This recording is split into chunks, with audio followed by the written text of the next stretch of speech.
Buenas noches, alumnos. Ante todo, déjenme presentarme. Mi nombre es la doctora Sofía del Carpio. Soy médico, geriatra y paliativista. Actualmente vengo laborando en el Hospital Nacional Hipólito Unanue. Las clases teóricas generalmente se van a brindar a las 5 o 6 de la tarde. Bueno, generalmente las clases que tienen conmigo se van a brindar a esa hora, ya que en la mañana lo ocupamos en los grupos de práctica. Muy bien. ¿Luego veré las diapositivas? Sí, doctora. Ok, muy bien. A ver, como saben, y como me imagino ya han tenido la clase del día de ayer y han revisado con sus profesores de práctica, el envejecimiento es un proceso heterogéneo, ¿verdad? Heterogéneo porque no todos los adultos van a envejecer de la misma manera. Es individual, cada uno va a envejecer de diferente manera, pero es irreversible una vez que el organismo alcanza la capacidad funcional máxima. Entonces, tener en cuenta esto, cuando ya el organismo, el sistema, alcanza la capacidad funcional máxima, estamos ante un envejecimiento. Es un proceso heterogéneo que transforma al individuo sano en un individuo frágil. Entonces es importante ver que es un proceso heterogéneo que va a transformar de un individuo sano a un individuo frágil. ¿Y qué quiere decir fragilidad? Fragilidad es el periodo, y yo me imagino que lo van a revisar con sus grupos de práctica, es un periodo de vulnerabilidad, donde el adulto mayor alcanza en sus diferentes órganos y sistemas la capacidad funcional máxima. Cursa con una disminución progresiva de la reserva fisiológica en la mayoría de los órganos y sistemas. ¿Qué quiere decir este concepto? Califica mucho al individuo frágil, ¿no? Porque el individuo frágil es aquel cuando ya sus sistemas, sus reservas, que normalmente nosotros tenemos en todos los órganos, ya alcanzan su capacidad máxima y ante cualquier evento estresor se desequilibra. ¿Ok? ¿Todo bien hasta ahí, chicos? Sí, doctora. Ok, entonces sabemos que con el envejecimiento hay un declinar fisiológico de los órganos y sistemas, ¿no? Definitivamente va a haber cambios, sí, hay cambios desde la cabeza hasta los pies, fisiológicamente, como cualquier otra etapa de la vida. Pero esto está en constante equilibrio, en constante homeostasis, ¿no? Y esto, disminución de la reserva funcional con la presencia de enfermedades crónicas, va a generar mayor fragilidad y vulnerabilidad. Todo esto conlleva mayor riesgo de presentar complicaciones, incluso puede llegar a la muerte en muchos de los casos. Entonces, hay que tener en cuenta que cuando hay una menor disminución de la reserva funcional, estamos ante una fragilidad, que hay que revertirlo, sí. La fragilidad, acuérdense que se revierte, se vulnera, es un paciente vulnerable, es un paciente vulnerable que todavía cumple todas las básicas, pero las instrumentales más no las está cumpliendo. Nosotros no intervenimos en ese paciente frágil, lo que va a pasar es que se va a complicar más y esto asociado a cualquier evento estresor, sea una enfermedad, una infección, bueno, sea cualquier parte orgánica, lo va a discapacitar si no actuamos rápidamente y lo va a conllevar a que tenga complicaciones, incluso la muerte. Hay tres tipos de formas de envejecer, un envejecimiento satisfactorio, un patológico y un usual. El satisfactorio es aquel individuo sano, sin enfermedades ni discapacidades. Es aquel individuo sano en los cuales no tiene enfermedades ni tiene discapacidades. Eso es lo que todos queremos llegar, ¿verdad? El envejecimiento patológico es el anciano con enfermedad crónica progresiva y discapacitante. Y el envejecimiento usual es ancianos con mayor o menor grado de fragilidad y vulnerabilidad, afectos de enfermedades crónicas sin o con moderada repercusión funcional. ¿Qué quiere decir esto? Que en los adultos mayores, en su mayoría, tienen un envejecimiento usual. ¿Qué quiere decir? Que eso es lo que la mayoría se presenta. O sea, la mayoría viene frágil a la consulta, ¿verdad? Viene vulnerable. Y eso no debería ser. Todos deberíamos tener un envejecimiento satisfactorio, ¿no? Pero no es así. Lamentablemente es el envejecimiento usual. Y el envejecimiento patológico es el anciano con enfermedad crónica progresiva, o sea, el que ya se discapacitó. El frágil, el que ya se rompió, ¿no? Se podría decir. El patológico, ¿no? El cual ya no podemos intervenir de una forma adecuada porque lamentablemente ya se discapacitó. El envejecimiento usual, que es el que todos lamentablemente vienen a la consulta, es un proceso de envejecimiento sumado a enfermedades, sumado a factores ambientales, sumados a estilos de vida, ¿no? Esto va a ser una suma de consecuencias en las cuales nos va a lograr un envejecimiento usual. Este es el envejecimiento en el cual todos queremos llegar, el satisfactorio, ¿no? Que solo se refiere a los cambios ocasionados solo por el proceso del envejecimiento, ¿no? Porque ya les dije que definitivamente cambios fisiológicos va a haber, o sea, desde la cabeza de los pies van a haber cambios fisiológicos. pero estos no son afectados por los factores ambientales ni nada, ¿no? Simplemente solo la fisiología. Y no van a intervenir con los estilos de vida o con ambiente, o no. Entonces, solo por genética se podría decir. Este es el satisfactorio. El modelo global del proceso del envejecimiento sabemos que tiene una base genética, un estilo de vida y factores ambientales. Todo esto conlleva envejecimiento del organismo que puede ser funcional, celular, molecular y la enfermedad. Delegado, ¿me escuchan? ¿Sí? ¿Todo bien?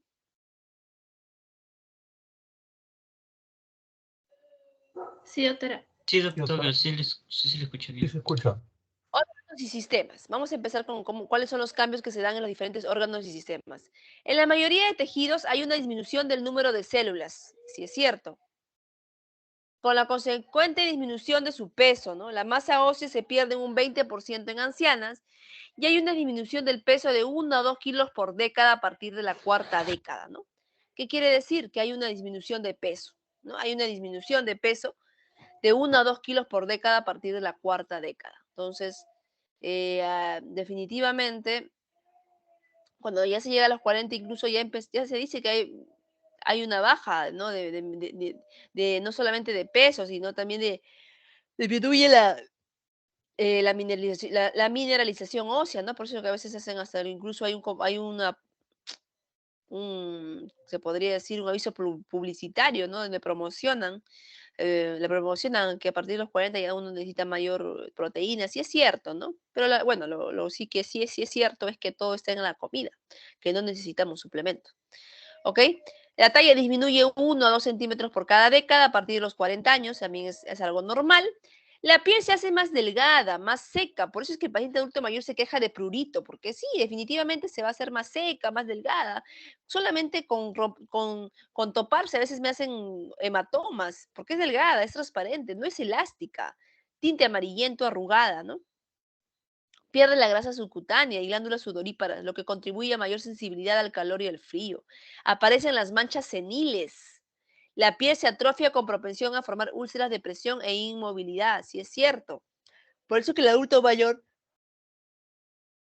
a diferencia de otro paciente, pues tiende a formar más úlceras de presión, ¿no?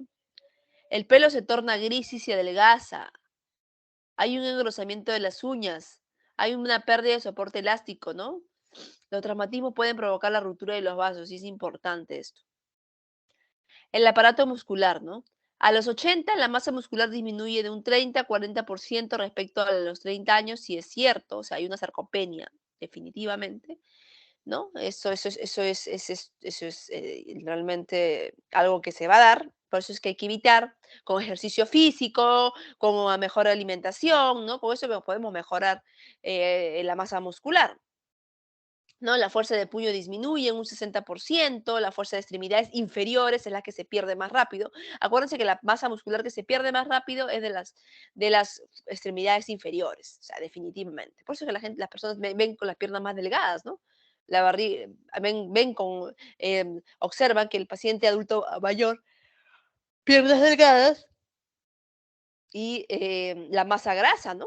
En el abdomen, ¿no? La circunferencia abdominal aumentada. Entonces, sí, sí es cierto, ¿no? A los 35 años se empieza a perder calcio, lo que conduce a osteoporosis y riesgo de fracturas, si es cierto. La mujer suele ser un 25% y el hombre un 12%. Las vértebras se aplastan y se pierde talla. Las articulaciones pierden elasticidad de su cartílago y aparece la osteoartrosis y la artritis. Estas alteraciones conducen a la disminución de la motilidad y la realización de las actividades del diario vivir, algo muy, muy común. El aparato,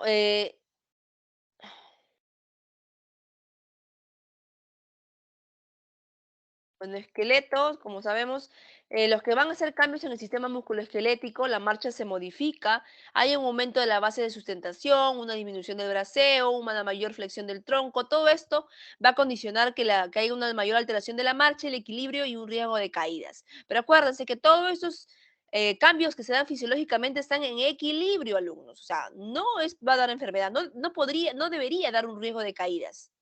Pero si esto se suma que el paciente tiene una mala nutrición, que el paciente tiene enfermedades crónicas no controladas, ¿no? Si el paciente tiene problemas social, entonces va a generar la enfermedad.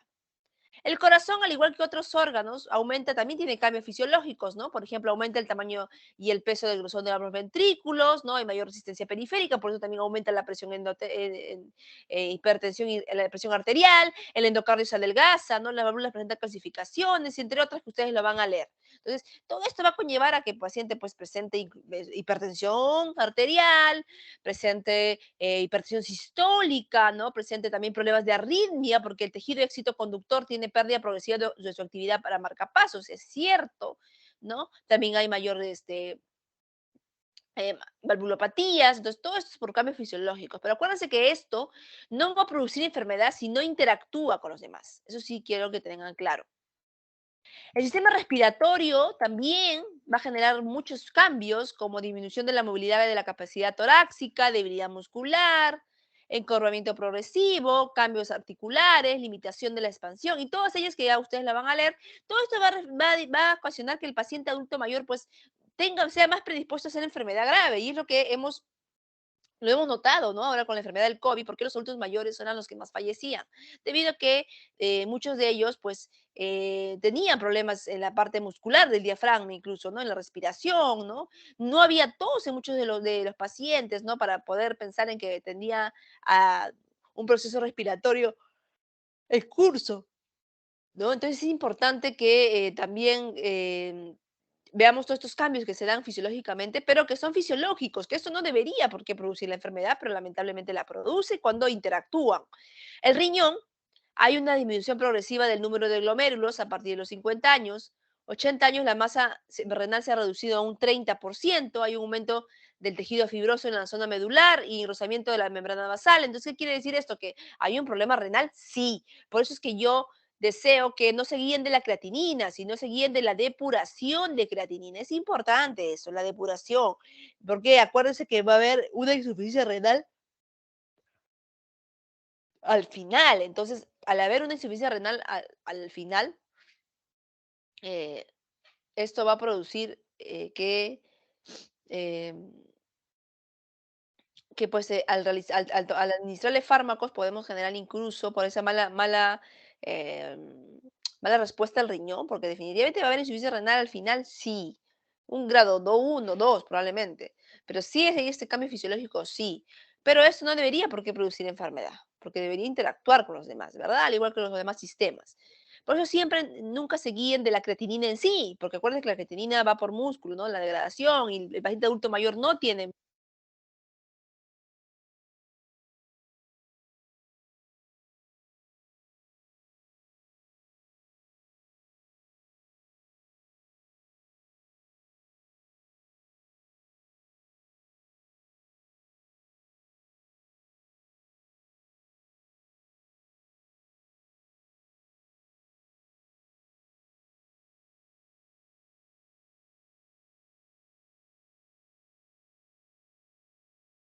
Chicos, ¿escuchan a la doctora?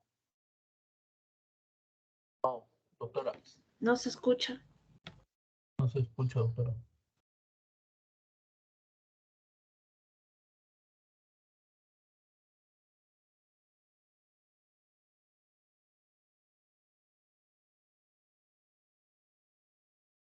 ¿Me escuchan, chicos? Ahora, Sí, doctora, ahora sí se escucha.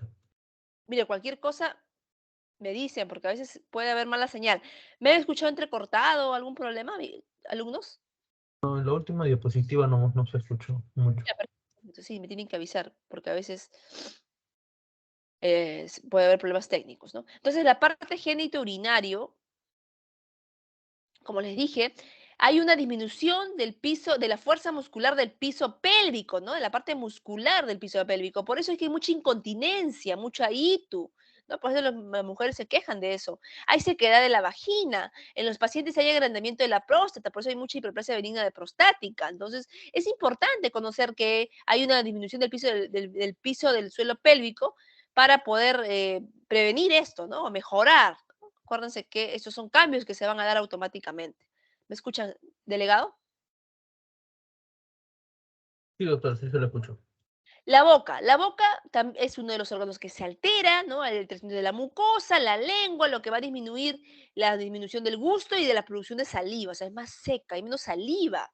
Todo esto, como hay menos saliva, va a alterar la masticación y la deglución y favorece la aparición de infecciones locales. Hay una serostomía, por eso es que el paciente, al tener seco, ¿no? La serostomía, digamos, hay menor producción de saliva, va a favorecer la inapetencia y dificultan la formación y dilución del bolo alimenticio, lo que provoca la masticación, provoca que disminuya la masticación y favorece los atragantamientos. Es importantísimo, o sea, por eso hay que darle al adulto mayor una comida más líquida, no tan seca, porque se podría atragantar, ¿verdad? Ya conociendo los cambios fisiológicos, ustedes van a saber y entender al adulto mayor. El esófago y el estómago, hay una disminución de las neuronas del plexo mientérico, no hay una alteración de la movilidad, hay problemas de gastritis atrófica, ¿no? Y disminución de la producción del ácido clorhídrico, disminuye la absorción de fierro, de calcio y de factor intrínseco de la vitamina B12, por eso es que hay menos de absorción de vitamina B12. Es importante que esta motilidad gástrica esté alterada, ¿no? El piso, acuérdense que toda la parte muscular se altera y el estófago y el estómago están, y también el intestino está formado de parte muscular. Entonces, al tener esa alteración, pues hay un influjo más lento, ¿no? Lo que puede provocar incluso reflujo gastroesofágico, ¿no? Entonces es importante esto, alumnos. El intestino delgado, ¿no? También hay un aplanamiento de vellosidades. Acuérdense que aquí sí la diferencia del estómago o el intestino grueso hay muy pocas modificaciones en la absorción, ¿no? Entonces hay que tener en cuenta esto. La absorción de lípidos no se altera, ni de las vitaminas liposolubles, a excepción de la vitamina D. No hay malabsorción de las vitaminas hidrosolubles ni minerales, a excepción del hierro y la vitamina B12, que podría alterarse por la clorhidria, ¿verdad?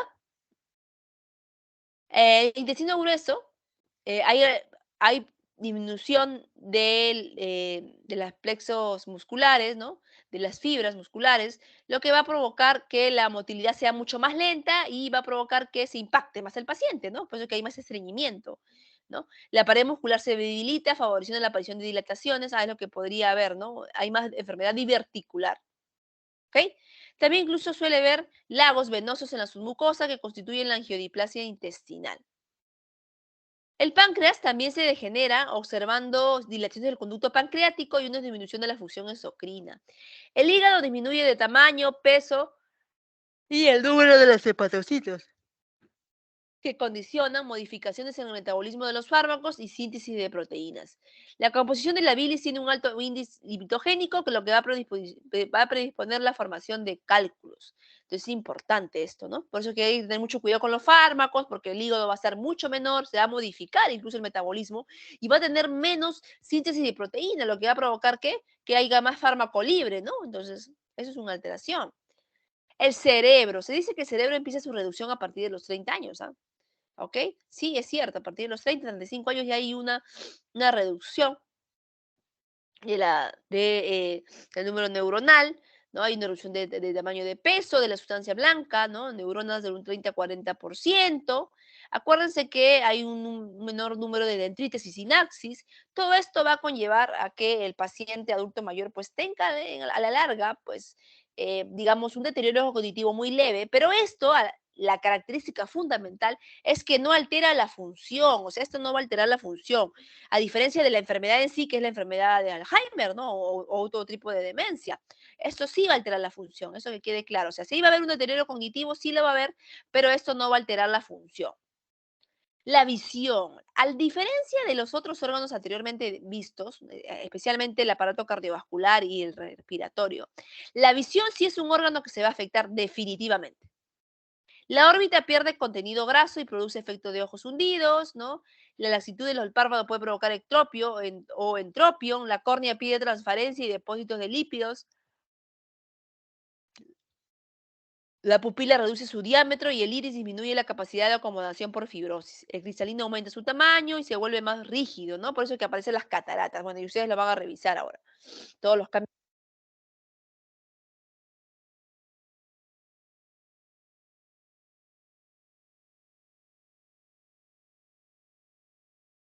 Doctora, se le fue el audio.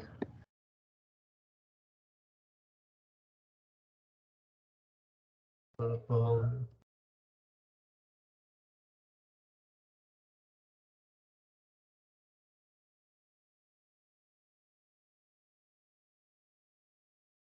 ¿Escuchan ahora?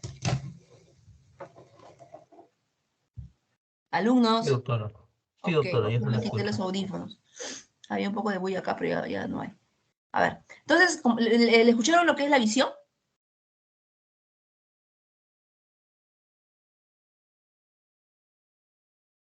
Alumnos.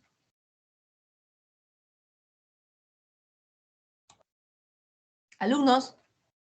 Sí, doctora, sí, una Sí, parte. por favor, me contestan, porque si no me contestan, yo pienso que se ha ido el audio. ¿Ya? Ya, entonces continuamos. La visión, entonces como parece que no han escuchado. La visión, a diferencia de los otros órganos, sí se va a alterar, definitivamente se va a alterar. O sea, esto sí no hay homeostasis, no. ¿Pierde la función? Sí, va a perder la función. Lamentablemente, el cristalino aumenta de tamaño, se vuelve más rígido y aparecen las cataratas, ¿no? La pupila reduce su diámetro y el iris disminuye la capacidad de acomodación por fibrosis, ¿no? Los cambios de cristalino y el iris producen la presbiopia y disminuye la adaptación de la luz. Entonces, sí, hay una pérdida de agudeza visual, sí, porque hay cambios en todos, la parte de la visión, en la retina, el cristalino, ¿no? La córnea incluso. Entonces, es importante saber que este órgano va a causar alteración, sí o sí. La audición también es otro órgano que va a alterar la función, ¿no? El canal auditivo externo se atrofia, su pared se adelgazan, el cerumen se torna más seco con gran tendencia a la impactación, ¿no? Por eso es que muchos adultos mayores hay que hacerle un lavado de oídos, porque a veces por el cerumen no pueden escuchar.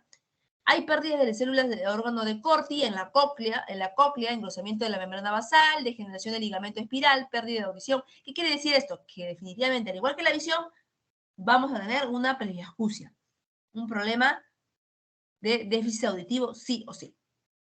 ¿Ok? A la larga, claro, todos.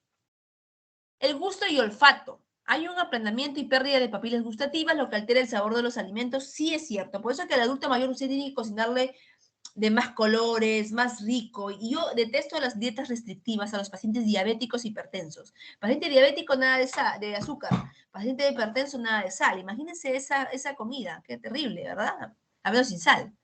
Bueno, el azúcar al menos, bueno, eso sí se puede suplir. Y encima, imagínense, con los cambios fisiológicos que tiene el adulto mayor por sí, ¿qué va a comer? Delegado, ¿me escucha?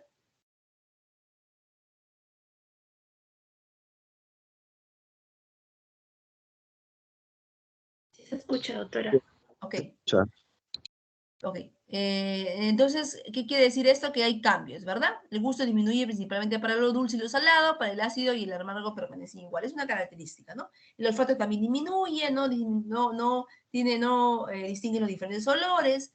El sistema endocrinológico, el páncreas endocrino, hay mayor resistencia a la insulina. Por eso puede haber una hiperglicemia mayor de los 80 años, ¿no? Pero que, soy sincera, pues no es de mayor importancia, ¿ya? Entonces tienen que tener en cuenta que puede generar una hiperglicemia por adulto mayor, perdón, por vejez.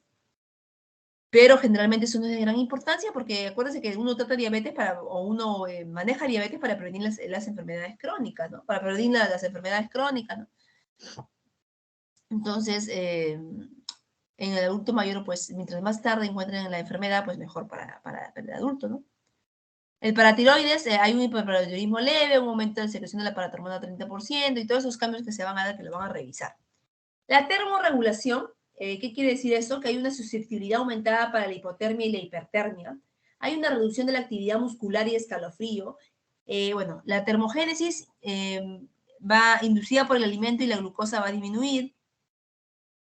La respuesta vasoconstrictora de las arteriolas de la piel al frío disminuye, impidiendo conservar calor. O sea, todo esto es alterado. Por eso con muchos adultos mayores nosotros vamos a ver de que se abrigan mucho en verano, ¿verdad? Entonces, porque está alterado, hay una termogénesis alterada. Entonces, hay que tener en cuenta siempre eso, porque hay una respuesta, una demora mayor para percibir a veces el frío, dependiendo, ¿no? Entonces, la respuesta vasodilatadora está alterada y se requiere mayor temperatura para empezar a sudar. ¿Okay? ¿Qué conclusiones podemos tener al finalizar la clase? No siempre es posible diferenciar el envejecimiento normal que la enfermedad. Sí es cierto, a veces es muy difícil. Los cambios normales del envejecimiento no causan clínicamente reducción significativa de la función. Sí es cierto, los cambios que se dan a nivel arterial, a nivel endotelial, a nivel cardiovascular, pulmonar, urológico, no van a alterar la función, es una característica. Los únicos que sí se alteran son la visión La audición, por ahí la memoria, como le dije, al final van a tener todos deterioro cognitivo leve, y la vejiga, ¿no?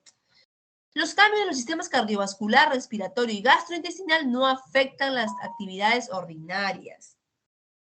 El sistema inmune,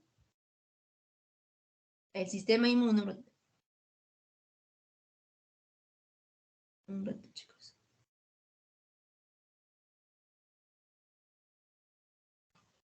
Ya. Ya. El sistema inmune se deteriora y son más vulnerables a las infecciones que pueden causar la muerte y la discapacidad. Hay una gran heterogeneidad, la tasa de disminución fisiológica puede ser modificada. ¿Ok? ¿Alguna pregunta hasta ahí, alumnos?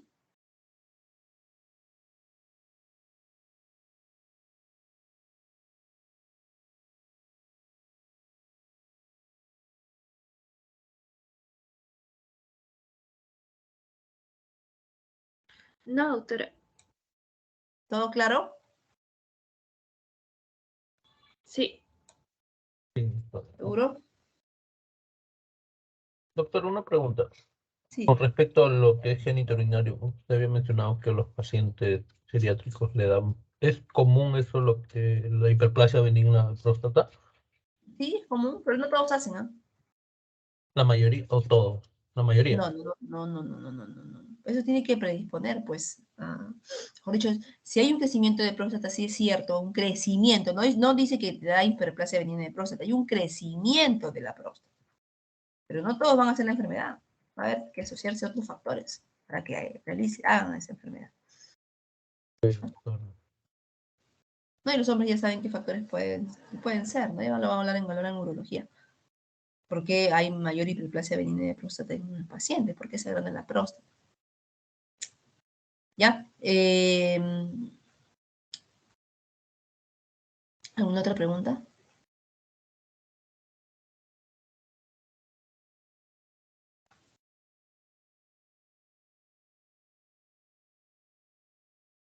Chicos, ¿alguna pregunta, delegado? ¿Mi grupo? ¿Todo claro? Ok, miren, en mi carpeta hay una revisión de un libro, que incluso le mando a mi grupo.